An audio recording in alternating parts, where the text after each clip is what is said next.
You're listening to the Sales Hunter podcast. My name is Mark Hunter, the Sales Hunter. What are we talking about? We're talking about what are the secrets, what are the inside traits, activities that top performers do. One thing they do is they have a tribe. With me today is a member of my tribe, Meredith Elliott Powell. You know her as my co-host on Sales Logic, Hall of Fame speaker, absolutely crushing it in terms of her impact with sales. Why am I talking? Let's get the show going right now. You're listening to the Sales Hunter podcast with Mark Hunter, where the focus is to help you as a sales leader sell with confidence and integrity. And now here's your host. And if you're wondering, yes, she does the voiceover for the show. So Meredith, welcome. Thank you. Thank you for that great voiceover in the intro. Thank you. It's hard to compete with your voice. You've got the perfect voice for come on. Anyway. Hey, this is like a double hitter, double header for us, because this morning we did Sales Logic, which is the other podcast that you and I do, which is absolutely terrific. If you haven't caught it, we do it live every Saturday morning at 8 a.m. Eastern time. But hey, you can catch it on Spotify, Apple Music, whatever. But welcome to the Sales Hunter podcast. So thank you. Looking forward to this conversation. Now, here's the deal. You were my number one guest. You were my first guest on the show, which meant the episode had 0 downloads, except for family members. So anyway, welcome back. And we want to talk right now, secrets of the top performers. And one of the things they do is they have a tribe. You've been incredibly successful in your career. How many books have you written? Oh gosh, I think we're getting ready to release number 12 this year when we put out the Sales Logic, when we put out the book that goes with that. Yeah, that means we got some work to do, don't we? Yes. Yeah, we do. But anyway, this just means that you are an expert in sales. And one of the things we talk a lot about, that is your tribe, your following. What's it mean to you? How does having other people in your community lift you up as a salesperson? How has that helped you? Yeah, I think a lot of that depends on who you pick to be in your community. You were mentioning before that we are part of one another's tribe, and I think that I can really look back at my career, and my level of success has been directly related to the community and the tribe that I surround myself with. And Mark, that's just not in sales. That's in the area of health. That's in the area of personal relationships and marriage, in the areas of finance. It is every area. Like my goal, and I feel like this in our tribe, is I want to be the cheap real estate. I want to be the weakest link, because it means that I'm putting myself around people that are challenging me to go another level. Well, that old expression, if you're the smartest person in the room, you're in the wrong room. Exactly. I achieve that just waking up in the morning. So, hey, here's the deal. Why do more salespeople not understand that? I don't know. I've thought about this a lot. And what I think it is I think that, you and I have been in sales a long time. And for a long time, sales has been the lone wolf profession. It's where it's about my goals. It's about my achievement. It's about my clients. And it's the world has changed. And this singular approach to sales just doesn't work anymore. So I think it's because salespeople have been so driven and so under a lot of pressure to succeed that maybe it's easier to say, if I just rely on myself, but you just can't do that anymore. But now this goes way beyond just networking, right? Because I think in the old days, people viewed, well, I'm either selling or, that's that soft, squishy thing called networking. Mm-hmm. You're not saying this is networking. This is really getting intimate with your tribe, right? Absolutely. I think that you have to find, first of all, you've got to find a group of people just to put yourself around that challenge you. Let's assume that today's a snow day for both of us, right? And let's assume that I'm laying in bed going, I don't feel like getting out of bed today. In the back of my mind is going, Mark Hunter got up at 4 a.m., 5 a.m. He's already working, right? It is that motivation to say, I've got to get moving. So that is part of it. The other is to a group of people that you can emulate, that you can learn from. I mean, certainly if I want to know how to prospect, I would turn to you. Every time I need information on how to find a lead online, I go to our other partner, Sam Richter. I had to put a proposal together and went to another friend of ours, Peter Stark. It's who is already an expert in a certain field that I can learn from and I can collaborate with and I can expand what I'm doing. So there's so much that you can get from having the right tribe around and the right community around. I kind of refer to that as cheating to success Yeah, because right. you're tapping into other resources that you have around you. And again, you brought up that lone wolf salesperson because I think their pride and their ego blocks them from doing that. And yet they never achieve that next level. I mean, is that it? I mean, Yeah. you, I I think the worst thing that you can ever feel is that you are so successful that you have nothing to learn.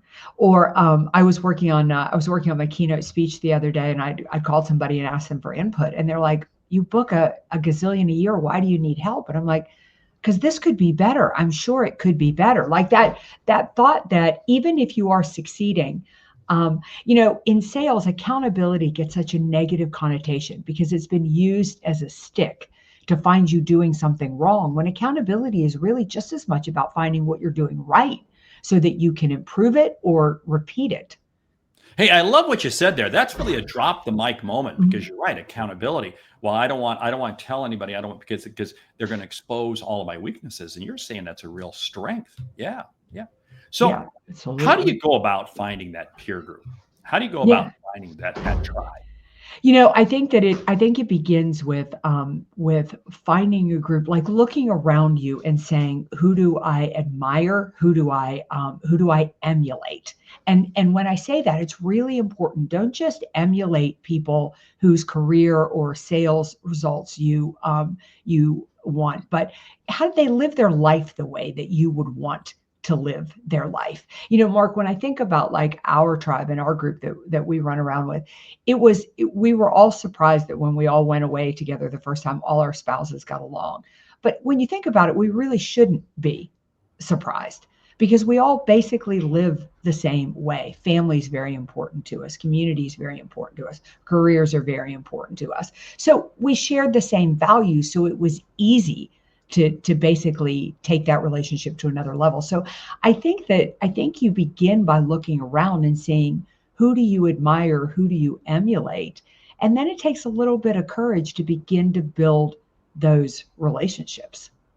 Yeah, that brings up a great point because we do attract people who are like us. Yes. And yet at the same time, in a tribe, you need to have people who are going to challenge you to the next level. I can be a sloven pig pretty easily. So I've got to hang out. And it's one of the reasons, I mean, hang out with you. You are a machine when it comes to how you use your time, how you dedicate time to physical fitness, it's, your diet, et cetera, et cetera. And I just stand there in awe and I go, oh, whoa, whoa, I got to up my game. But that's a little bit of the whole piece that Right. your community, your tribe kind of ups your game. Is there ever a time when you need to say, you know what, I need to check out of this tribe? These people Yes. aren't. Oh, I was just about to go. I was just about to go there. I was because I think that it should be, you should be around people that you're able to get from, but you also need to be able to have something that you can contribute. I was part of a tribe for probably 3, maybe 4 years, and I just found that they were all at a different stage of career and life that I was. Nothing wrong with that, but I was looking bigger. I was looking bolder, and from the areas where I needed support, it wasn't enough for me. So it was just time to check out. And you know what? They were not surprised. They all wondered what I was doing there too. Well, that's very interesting because you say bigger and bolder because we do. If we're not challenging Mhm. ourselves and allowing other people to challenge ourselves, we can fall into this rut where we just go day by day with things and never getting to that next level. Have you found some secrets in the tribe you are part of or have been in the past that has just said this is a keeper? This is a keeper that helped us get to the next level. Yeah, I think that it is, first of all, are you all succeeding? Are you all going, another level? Are you seeing progress? I think, number two, how vulnerable and comfortable do you feel being vulnerable there? Because it is a waste of your time if you cannot be vulnerable with your tribe. That is what they are, that is what they are there for. I think the other is how committed are the other members of the group. Do they show up? Do they participate? Are they actively doing the work before the meeting starts? I think those things are really important. And I really can't stress enough, this isn't about a right or a wrong. It is just a constant state of community and checking in and going, is this working for me? And if it is, then then it is the right stage for you. Yeah, because I think if you come away from meeting with your tribe, your peer group, whatever, and you don't feel you have learned something or been able to contribute something to help somebody, you have to question yourself, why am I in this group? Two things that I see always as a challenge. One, a lack of respect of time. Yeah. Like you said, people don't show up or they show up late, they leave early, et cetera, et cetera. And two, ego. Mhm. Ego gets in the way. Are there ways that we can prevent both of those issues I from? don't know that you can prevent them. I think what you can do is test it before you ever start. When you find the people that you emulate and that you want to connect with, don't just form a mastermind. Like, have a couple of, it's kind of like going on a date before you get married. You got to see what's there. Like, plan, to get together and just have a strategy session and see what it is like in that arena, if it's working, if it isn't. And if you find yourself doing all the heavy lifting early, then it isn't the right fit for you. And be okay with that. Like, there may be another way to have that person in relationship with you. It just doesn't have to be this level of commitment. It's interesting. I was part of a group for a while, and we all respected time, but there was such a massive amount of ego Mm, that it was just clouding every conversation. And it broke down. We never really achieved the level of success as a team that we thought we could. And I'm going to give a shout out. That's one of the things in our group that we've said this before. There's just zero ego. There's just yeah. zero. We're all proud. We all lift each other up. Should a tribe have a common denominator, a common goal that they're striving towards? You mean as a group? Yeah. Yeah, I mean, but I think that the goal can be as loose as you all want to grow your businesses. You all want to make an impact. You all want to help one another succeed. It doesn't have to be a goal that the group is working on singularly to achieve, but it's almost like a common value that you've got. And I think that's really important. I was part of a group too that as long as you were part of the group, you were part of the group. But if for any reason you needed to opt out, there was no relationship or connection there going forward. And I didn't like that. It was like, if I am going to invest my time and commit to these people and bother to involve my spouse in this, I'm not just looking for a relationship I'm going to do for 365 days. And while I'm working full bore in my meeting, I mean, in my career, like I was looking for relationships in life. So, I think you've got to really look at all of those things and really find what's right for you. Because for the group that I was a part of, that worked for them. When somebody left, they X'd them out, and that really worked for them. That made me uncomfortable. Yeah. Okay. Is being part of a group a one-off activity? In other words, I can only be part of this group, or are we in multiple groups? I think that you've got to value your time. I certainly only have time for one mastermind group that is as it relates to my business, but I've got my tennis friends, I've got my golf friends, I've got my pickleball friends. I mean, kind of all over the map. I have people that we have, dinner with. I have, my family. So I have different groups all over the place, but I really I don't want to muddy the waters with confusion. For me, the other relationships are just one-offs and people that I connect and talk with.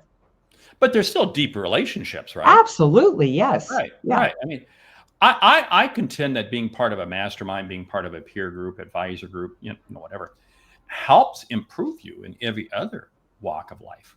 Uh, Well, so here's a thought around that. Like, I feel like our group and our mastermind is where I go out and I lay my strategic plan. As we talked about when we were at our strategic session, we talked about personal goals and business goals. Now I'm part of another group that is more education based. It's kind of like our sales logic mastermind. Like, you may have your mastermind in your group that you meet with, that you talk about things, and then you're coming into something like sales logic mastermind to be held accountable, to learn new skills, to get over the rut. Like, you sort of have.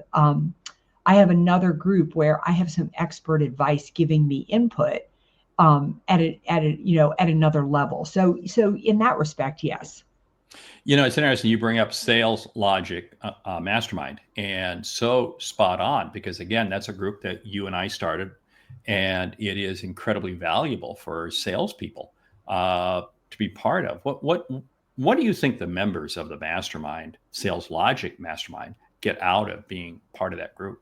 I think I think there's so much. In fact, I think that most salespeople are a member of a sales team, and a member of a sales team is not someplace you can be vulnerable, not someplace you necessarily get skill improvement, not someplace you're able to say, I need a deep dive into why I lost this deal. I need a deep dive into why I won this deal. What are the tools that will make me more efficient? So all the things that you don't get as a member of a sales team are all the things that you get as a member of the sales logic mastermind. We hold each other accountable. We set goals. We get new skills. We have a place where you can get input, you can get advice, and you get accountability to ensure you not only meet your goals, but you exceed it. And on top of that, I mean, I've been so impressed with the way they've just really built community and friendships. That's the piece that I found. I mean, even this morning, I was trading emails with one of the members of the Sales Logic group, and I thoroughly love that. It seems like there is a real community outside of the mastermind. Of course, whenever we do the Sales Logic podcast, it's amazing. Many of our members, mastermind folks, are chiming in, and it's great because there really is a sense of community, and I think that helps. It leaves you in a better state, right? Right. Yeah. Right. Yeah. And, that's so true. Because I think the other feeling is, we started this by talking about the fact that sales professionals are lone wolves. And it's that sense that you are not alone. There's nothing worse than sitting at your desk and losing a deal. And it was a deal you needed to hit your goal. That is the loneliest feeling ever. I mean, that heavy sense of rejection. And when you have a community like Sales Logic Mastermind, what you've got is that group that's going to pick you up. It's going to put you back on the horse. It's going to give you new ideas. It's going to help you understand why you lost that deal and what you can do to win the next one. And I think that's critically important. It's interesting. Yesterday, I was having a conversation with a very successful salesperson, one who is a lone wolf. Mm. And it was amazing as we're going through it. I could really just sense that, dude, you reached out to me because you're sitting there behind your desk and you are like, what do I do? Right. And it's interesting, but I was talking to him about the mastermind, and for him, it's a 180 shift in his thinking. But I think the gentleman is going to come around and join. And I think this is what it is. I mean, for lone wolves, yeah, it's hard to see. But I think for salespeople who really get it, they understand that a tribe. That's why Sales Logic Mastermind is so important for people to be part of. Hey, real quick, we only got a couple minutes left. What are some of the other components when you join the mastermind? Yeah, I think I think whenever you join a mastermind, go in with intention. What is it that you want to gain? What is it that you want to learn? What is it that you want to progress at? You've got to go in with real clarity, and don't show up to a mastermind session where you haven't done your homework. I think another component too is take action. I mean, nothing worse to me than being part of a group. And this was one reason I got out of my other, is we talked about this. We were on a Ferris wheel. We talked about the same issue with two of our members over and over again, but they never did what they needed to do to change it, which is fine. I just wasn't interested anymore. Like, you come there, you give us your thoughts and your ideas, you give us your challenges, we help you solve them. Then you owe it to us to go, to go take action. And then I think the other is that you've got to come to each session with something to share. really take the idea of contributing very seriously, because you're going to ask these people to make you better. You need to be doing something to invest to make them better. Two things you said there, that it's fine to not change. I think that's totally wrong. If I'm going to give you advice, I mean, I would hope that there's some change, not from an arrogant standpoint, but I'd hope that you do something. And I only want to associate myself with people who are making change, who are doing things. It boggles my mind how, if you want to be part of a dreamer group, don't join a mastermind. Don't join Sales Logic Mastermind. But if you want to get serious about your business and grow your business, then you need to be part of Sales Logic Mastermind. We need to wrap the show up here in just a bit. Sure. I'm going to encourage you. This came out of a brainchild you and I had a couple years back, and it's been great to bring people into it, be able to share and have them share.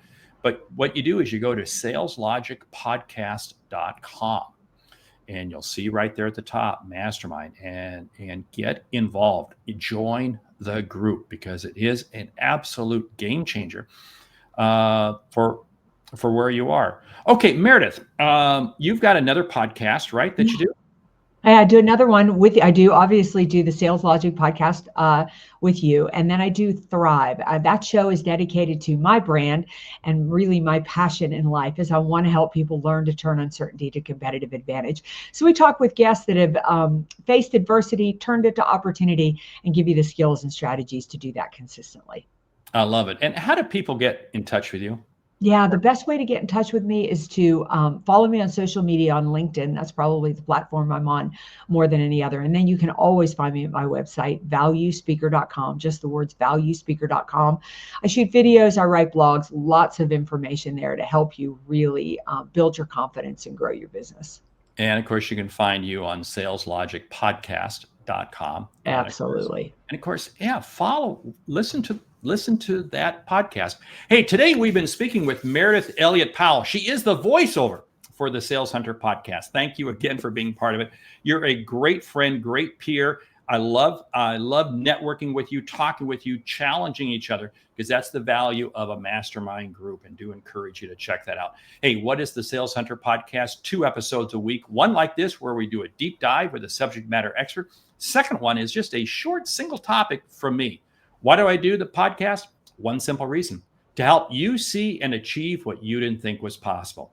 Do me a favor, leave me a review, and I'll see you on the next episode. Great selling.